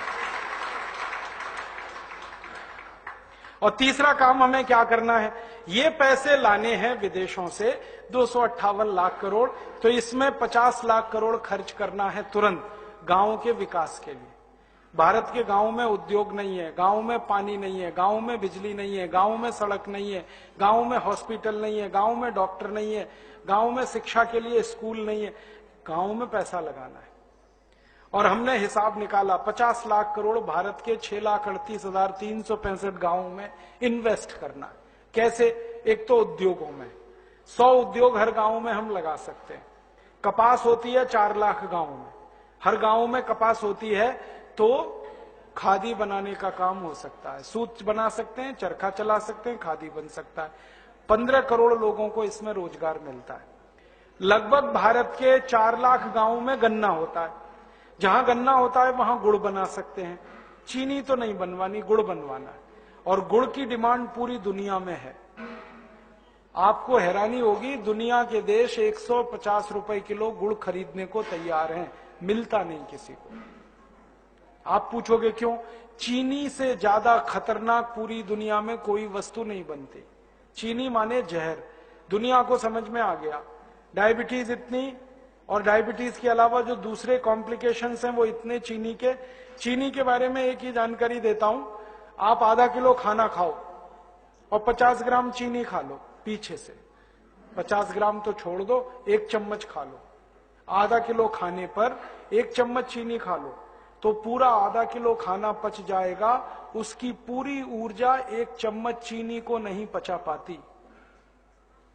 चीनी डाइजेस्ट नहीं होती कभी भी। क्यों? उसमें कुछ ऐसी चीज है ही नहीं जो डाइजेस्ट हो। ऑर्गेनिक उसमें कुछ भी नहीं है, सब इनऑर्गेनिक है। और चीनी का अर्थशास्त्र और समाजशास्त्र ये है कि ना उसमें कोई विटामिन है, ना उसमें कोई प्रोटीन है, ना उसमें कोई कैल्शियम आयरन आदि है, ना माइक्रो न्यूट्रिएंट्स है। वो जहर का पुलिंदा है। हम चाहते हैं कि चीनी बंदी हो जाए तो अच्छी है, वैसे भी 50 रुपए किलो हो गई है। फालतू में क्यों दिमाग खराब करें? हम तो गुड़ बनवाएंगे और सारी दुनिया गुड़ मांग रही है, और ऑर्गेनिक गुड़ तो सब मांग रहे हैं। गन्ना पैदा करें बिना यूरिया, बिना डीएपी, उस गन्ने से गुड़ बनाएं। अभी ग्राहक तैयार हैं 150 रुपए किलो खरीदने के लिए सारी दुनिया में। ये जितनी बेकरीज चलती है ना यूरोप में, वो सब गुड़ चाहते हैं, क्योंकि वो कहते हैं कि गुड़ से जब हम वो बनाते हैं उनके स्वीट डिश, वो ज्यादा लंबे समय टिकते हैं। चीनी वालों को टिकाने के लिए बहुत सारे केमिकल मिलाने पड़ते हैं। गुड़ जो है ना नेचुरल प्रिजर्वेटिव है, तो वो गुड़ मांग रहे हैं। हम 4 लाख गांव में गुड़ बनवा सकते हैं, खुद भी खाएंगे, दुनिया को खिलाएंगे, और इस काम में कम से कम 1.5-2 करोड़ किसानों को काम मिलेगा। फिर भारत के 2.5 लाख गांव हैं, वहां गेहूं पैदा होता है, गेहूं का आटा सब खाते हैं, गेहूं कोई नहीं खाता, तो गेहूं का आटा गांव में बनेगा, शहर में बिकेगा। गेहूं 11 रुपए किलो है, आटा 26 रुपए किलो बिकेगा, तो गेहूं का आटा बिकवाएंगे, गांव गांव बनवाएंगे, चक्की चलवाएंगे, चक्की में आटा बनेगा। ये जो धीमे धीमे चक्की चला के आटा बनता है ना, इसी की पौष्टिकता है। तेजी से जो मशीन में आटा पिसता है वो कुछ भी दम वाला नहीं है, इसी आटे में क्वालिटी है जो धीमे धीमे। और पुराने जमाने में हमारे घरों में वही आटा खाया जाता था, हम बीमार नहीं पड़े जल्दी। अब चक्की का आटा है, गड़बड़ी यहां पर है। और ऐसे ही भारत के 2.5-3 लाख गांव में आम पैदा होता है, आम का अचार, आम का मुरब्बा, आम का पापड़, आम की बड़ी, सब कुछ बन के बाजार में बिकेगा। 1 लाख गांव में आलू है, आलू है तो आलू का चिप्स गांव गांव बनवा सकते हैं, चिप्स 480 रुपए किलो बिकता, आलू 10 रुपए किलो बिकता है।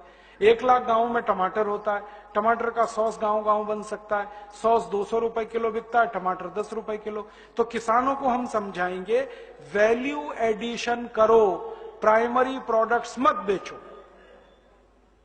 बस इतनी सी बात समझानी है किसान। कपास मत बेचो, कपास से सूत बना के, कपड़ा बना के बेचो। कपास बिक जाता 12 रुपए किलो, और वही कपड़ा बिकता है 25 से 30 और 60-70 रुपए किलो तक। और वैल्यू एडिशन के लिए किसानों को ट्रेनिंग देनी है बस, और क्या करना। और वो ट्रेनिंग देने का काम हमारे योग शिक्षक करेंगे। अभी हमारे 2,40,000 योग शिक्षक हैं जो गांव गांव में योग और प्राणायाम सिखाते हैं। थोड़े दिन में ये सारे योग शिक्षक वैल्यू एडिशन की ट्रेनिंग देने लगेंगे। हम उनको ट्रेनिंग देने वाले हैं, वो गांव गांव ट्रेनिंग देंगे और गांव को खड़ा करेंगे। और इस पूरे गांव में 100-100 उद्योग के लिए 10 लाख करोड़ खर्च करना है बस। और हर गांव में बिजली देनी है तो 4 लाख करोड़ खर्च होगा, हर गांव में सड़क देनी है तो 7 लाख करोड़ खर्च होगा, हर गांव में स्कूल कॉलेज देने हैं तो 8 लाख करोड़ खर्च होगा, हर खेत को पानी देना है किसान के लिए तो 10 लाख करोड़ खर्च होगा। फिर सारा खर्चा मिला दें तो 58 लाख करोड़ से ज्यादा खर्च नहीं होता, और सारे गांव खड़े हो जाएंगे। अब 58 लाख करोड़ खर्च करके गांव खड़े हो गए तो गरीबी, भुखमरी, बेकारी खत्म। क्योंकि हमने 100 उद्योगों का हिसाब निकाला, 6,38,365 गांवों में 100-100 उद्योग अगर हो गए तो कम से कम 64 करोड़ लोगों को काम मिल जाएगा। तो सारी बेकारी खत्म, बेकारी खत्म तो गरीबी खत्म। फिर क्या करें, 200 लाख करोड़ बच गया, उसको बैंक में जमा करेंगे फिक्स डिपॉजिट में भारत माता के नाम से, तो उसका हर साल का ब्याज आएगा वो 20 लाख करोड़ है। और साल का ब्याज अगर 20 लाख करोड़ आएगा तो टैक्स लेने की किसी को जरूरत ही नहीं है इस देश में, सारे टैक्स खत्म कर सकते, क्योंकि सरकार तो इनकम तो 50 लाख करोड़ एक झटके में बढ़ जाएगी देश की। फिर हम सेंट्रल एक्साइज खत्म करेंगे, सेंट्रल एक्साइज खत्म करेंगे तो उत्पादन बढ़ेगा देश का, क्योंकि सेंट्रल एक्साइज टैक्स की चोरी करने के लिए उत्पादन छुपाते हैं लोग। हम टैक्स ही नहीं लगाएंगे, उत्पादन कोई क्यों छुपाएगा। फिर सीएसटी खत्म करेंगे, फिर वैल्यू एडेड टैक्स खत्म करेंगे, सारे टैक्स खत्म करेंगे तो बेईमानी अपने आप चली जाएगी इस देश से और ईमानदारी अपने आप आ जाएगी इससे।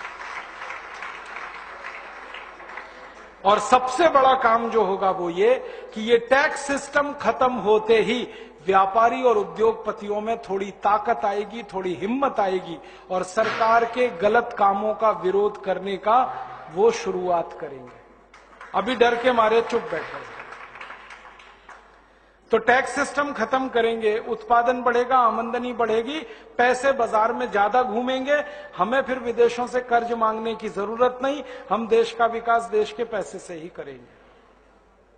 तो ये योजना है अपनी। और टैक्स खत्म हुए तो महंगाई सबसे पहले खत्म, हर चीज सस्ती होगी।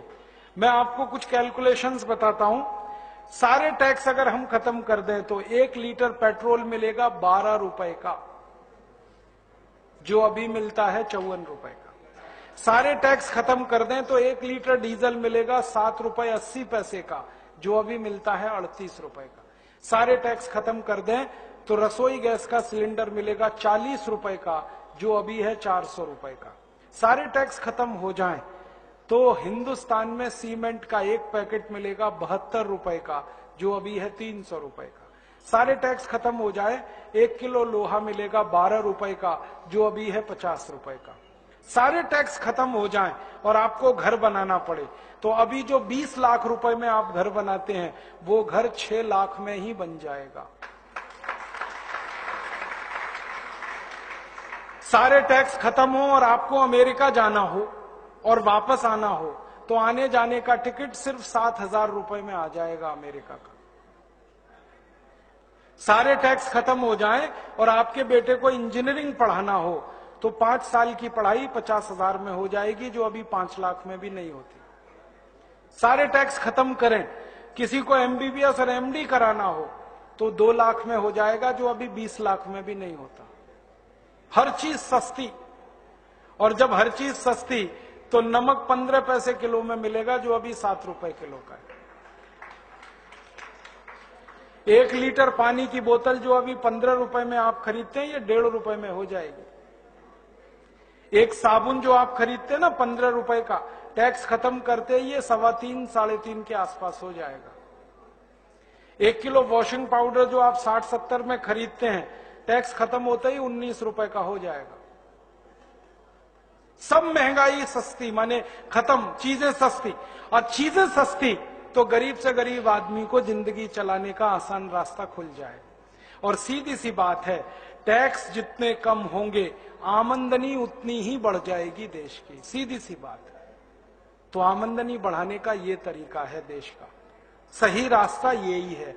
अंग्रेजों ने टैक्स लगाया था हमें दबाने के लिए, हम इस टैक्स को हटा देंगे तो हम खुलकर आगे आएंगे। और एक दिन मैंने हिसाब निकाला कि 258 लाख करोड़ जो विदेशों से लाना है, इसको रुपए में नहीं लाएंगे, डॉलर्स में भी नहीं लाएंगे, सोने में लाएंगे। क्योंकि एक जमाने में भारत सोने का महासागर था, फिर सोने का ही महासागर बनाना है, तो ये पैसा सोने में लाएंगे। परिणाम जानते हैं क्या होगा? अगर हम रुपए में लाए तो रुपए में डिवैल्यूएशन हो जाएगा। जरूरत से ज्यादा रुपए आ गए मार्केट में और वस्तुएं उतनी नहीं है तो रुपए की परचेजिंग कैपेसिटी गिरेगी, डिवैल्यू हो जाएगा। तो अभी 50 रुपए डॉलर है, फिर 100 रुपए हो सकता है।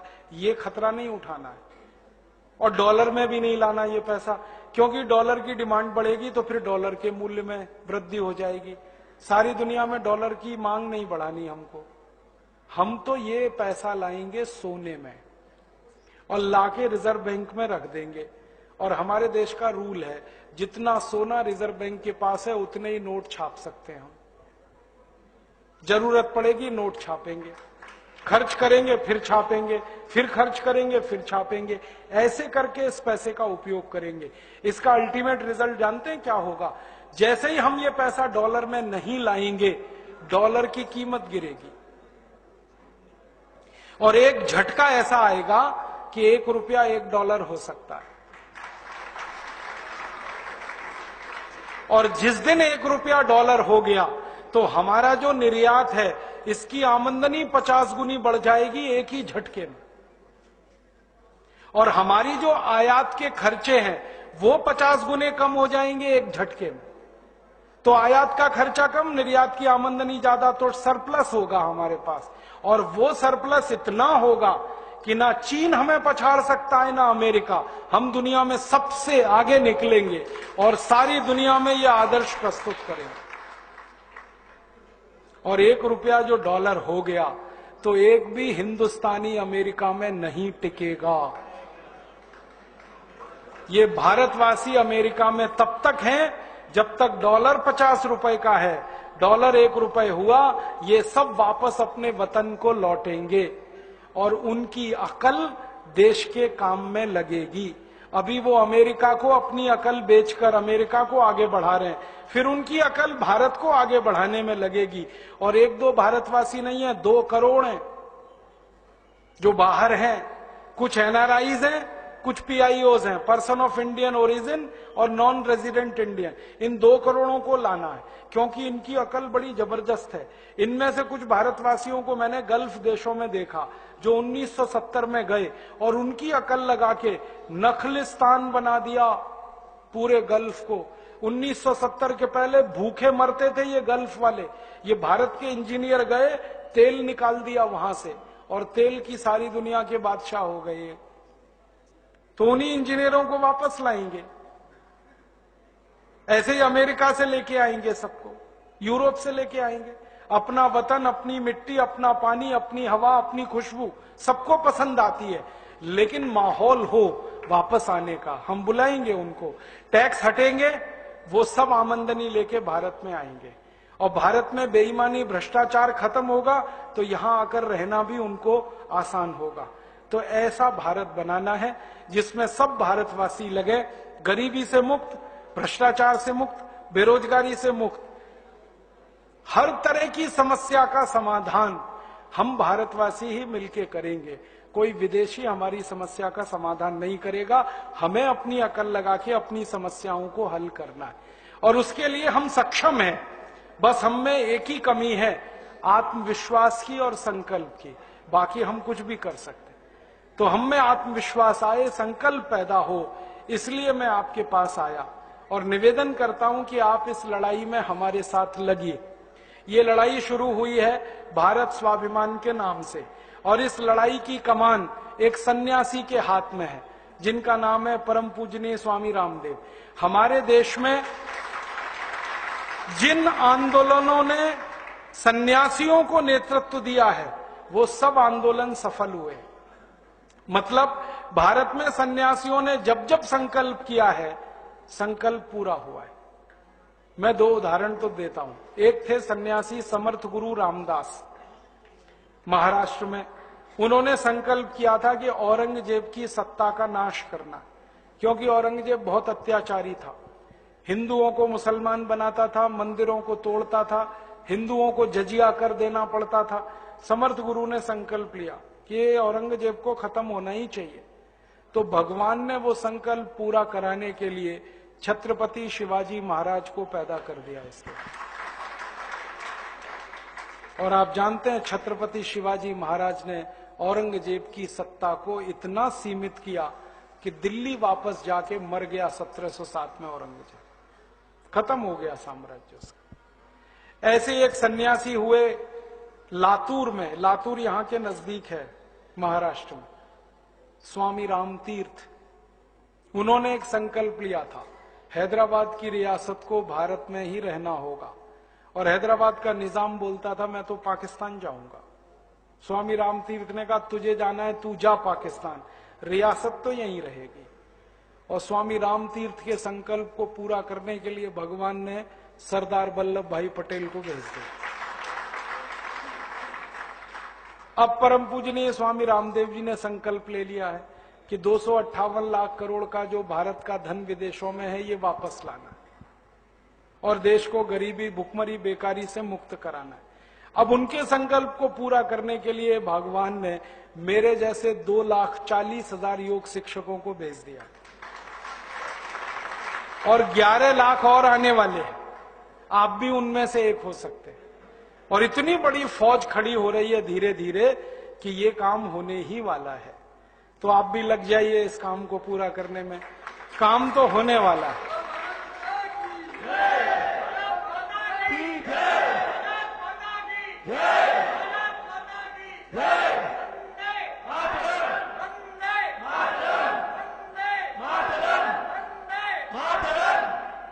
आप लग जाएंगे, थोड़ा जल्दी होगा, नहीं लगेंगे तो भी होगा।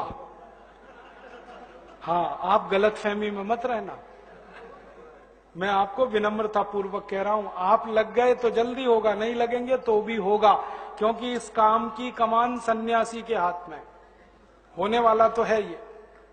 आप लग गए तो इस काम का यश आपको मिल जाएगा, नहीं तो कोई और लेने वाला है इसका यश। और आप अगर नहीं लगेंगे, जिंदगी भर अफसोस होगा आपको। आपके बच्चे आपसे सवाल पूछेंगे कि भारत स्वाभिमान का इतना बड़ा अभियान चल रहा था तो आप क्या कर रहे थे। उनके सामने आप शर्मिंदा ना हो, इसलिए मैंने न्योता दिया है कि आप भी आ जाओ। इसमें काम तो होने ही वाला है, आप लग जाओगे, थोड़ा जल्दी होगा। आप आएंगे कैसे इस अभियान में? सबसे पहली जो एंट्री होती है वो मेंबर बन के होती है। आप हमारे मेंबर हो जाओ, पहला प्रवेश आपका इसमें हो जाए। मेंबर होने के लिए एक फॉर्म बनाया हुआ है, वो आप ले लो। हमारे भारत स्वाभिमान के ये पदाधिकारी आपको फॉर्म दे देंगे। बाहर जाएंगे तो स्टॉल पे भी फॉर्म है, वो आप भर दो। फॉर्म जमा करते समय 51 रुपए दान दे देना इस अभियान के लिए, वो भी आपसे ही चाहिए। गांव में रहने वाले किसानों से 11 रुपए लेते हैं हम, शहर में रहने वालों से 51 रुपए। अगर ज्यादा क्षमता है तो कितना भी आप दे सकते हो, वो आपके ऊपर है। तो आप जो दान दोगे उसी से हमें लड़ाई लड़नी है। हमने संकल्प लिया है कि किसी भी बेईमान आदमी से करोड़ों रुपए नहीं लेंगे। अगर किसी से हम 10 करोड़ ले लें, उससे अच्छा है कि हम 1 करोड़ लोगों से 10-10 रुपए ले लें। क्योंकि जो एक आदमी 10 करोड़ देगा वो अपनी धुन बजवाएगा, और उसकी धुन पे हम नाचेंगे तो हम भी बर्बाद हो जाएंगे। जो धन देता है वो अपनी धुन बजवाता है, हमें ऐसे लोगों की धुन नहीं बजानी। 10 करोड़ 20 करोड़ लेना ही नहीं, हमें तो 10 करोड़ लोगों से 10-10 रुपए लेने, 20 करोड़ लोगों से 2-2 5-5 रुपए लेने। इसलिए पूरे देश में हम लोग निकले हुए हैं, थोड़ा थोड़ा फंड इकट्ठा करके कोष बनाना और एक एक व्यक्ति को अभियान में जोड़कर उसका मेंबर बनाना। 5 करोड़ मेंबर हमें चाहिए इस लड़ाई को जीतने के लिए, क्योंकि सारे भ्रष्ट नेताओं की कुल संख्या 4 करोड़ है। Congress, BJP, Janata Dal, CPM, CPI, Samajwadi party, Bahujan Samaj party, Telugu Desam, सब मिलाकर 4 करोड़ है। हमें 5 करोड़ चाहिए, उनसे बड़ी रेखा हमें खींचनी है। तो ये सारे नेता हमारे सामने सरेंडर करेंगे, और इनका सरेंडर करा के इनके ही मुंह से कबूलवाना है कि मैं इतना रुपया देश के लिए करता हूं न्योछावर, मैंने लूटा, अब ये मैं देश को दे रहा हूं। वो दिन इस देश में लाना है, और नहीं करेंगे तो इन सबको बिजली के तारों से उल्टा लटकाना, नीचे आग जलानी है और मिर्ची का पाउडर उसमें झोंकना है, फिर करेंगे ये। या तो ईमानदारी से कहेंगे मैंने लूटा है, ये देश का पैसा है, मेरे से गलती हुई, तो देश उनको माफ करेगा। नहीं करेंगे तो कानून अपना काम करेगा। दुनिया के 56 देशों में कानून है, भ्रष्टाचार की सजा मृत्यु दंड, हमारे यहां भी बनेगा वही कानून। तो ये लड़ाई लड़नी है, इस लड़ाई में आपका सहयोग चाहिए। आप एक एक व्यक्ति भी हमारे साथ आएंगे तो हमारी ताकत बढ़ेगी, और इसी ताकत से हम ये लड़ाई को 4 साल में पूरा करना चाहते हैं। तो आप हमारे मेंबर बने, अभियान में शामिल हों, और व्यक्तिगत जीवन में थोड़े कुछ आप सुधार करें। जैसे अभी हमें दर्द है कि नेता विदेशी बैंकों में पैसा जमा करते हैं और देश की अर्थव्यवस्था बाधित होती है। तो आप अपने जीवन में ऐसा कोई काम न करें जिससे देश का पैसा बाहर जाता हो। माने विदेशी कंपनियों की वस्तुएं ना खरीदें। Colgate, Palmolive, Procter and Gamble, Reckitt and Colman, Pepsi Cola, Coca Cola, Hindustan Lever, इन सब कंपनियों के सामानों का बहिष्कार करें। आप बोलेंगे पता कैसे चलेगा कौन सा सामान विदेशी कंपनियों का है?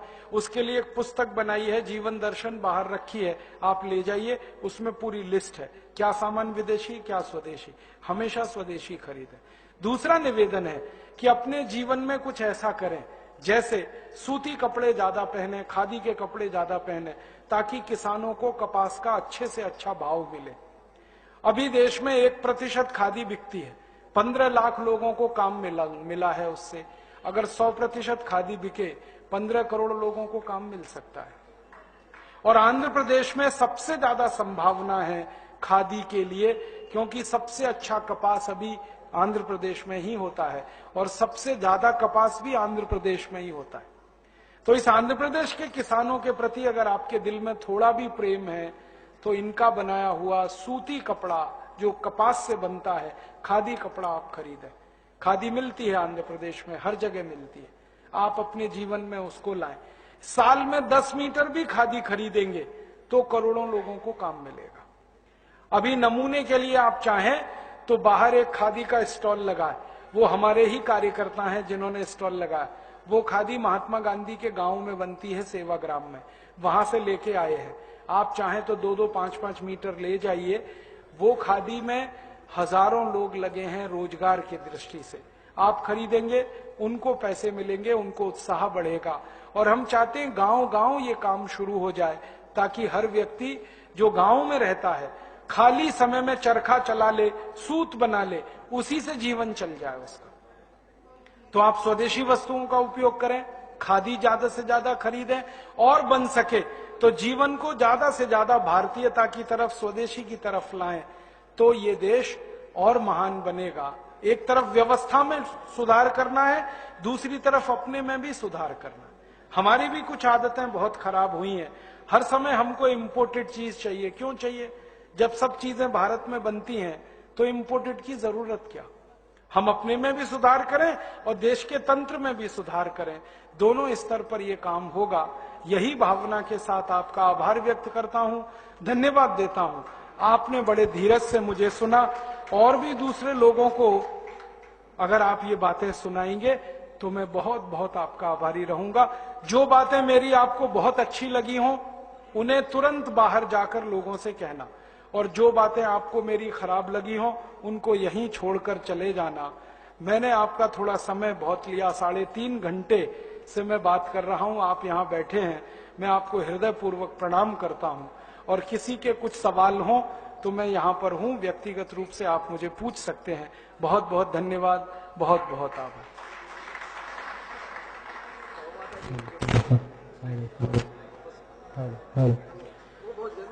गौ माता के लिए अगर कुछ कर सकते हैं भारत में इस समय, कत्ल खाने बंद कराने का एक ही तरीका है, अंग्रेजों के जमाने का कानून बदल दो।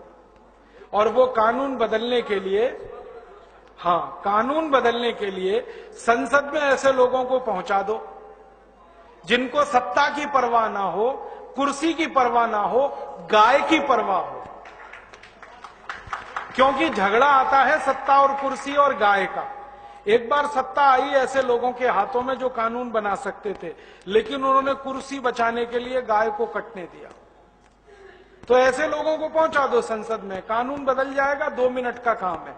केंद्र स्तर पर कानून बन जाए गाय के कत्ल को रोकने का, तो सारे कत्ल खाने बंद करना आसान है। और सिर्फ गाय का ही कत्ल नहीं, सभी जानवरों के कत्ल को रोकने का कानून केंद्र स्तर पर बन सकता है, क्योंकि हर जानवर हमारे लिए उपयोगी है। कोई भी जानवर बेकार नहीं है, कोई भी जानवर ऐसा नहीं है जिसकी हमें जरूरत नहीं है।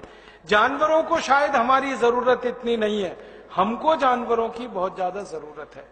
उनकी जिंदगी रहे तो हमारी जिंदगी चले, इसलिए जानवरों को तो बचाना ही पड़ेगा, और उसके लिए भी कानून बदलना ही पड़ेगा।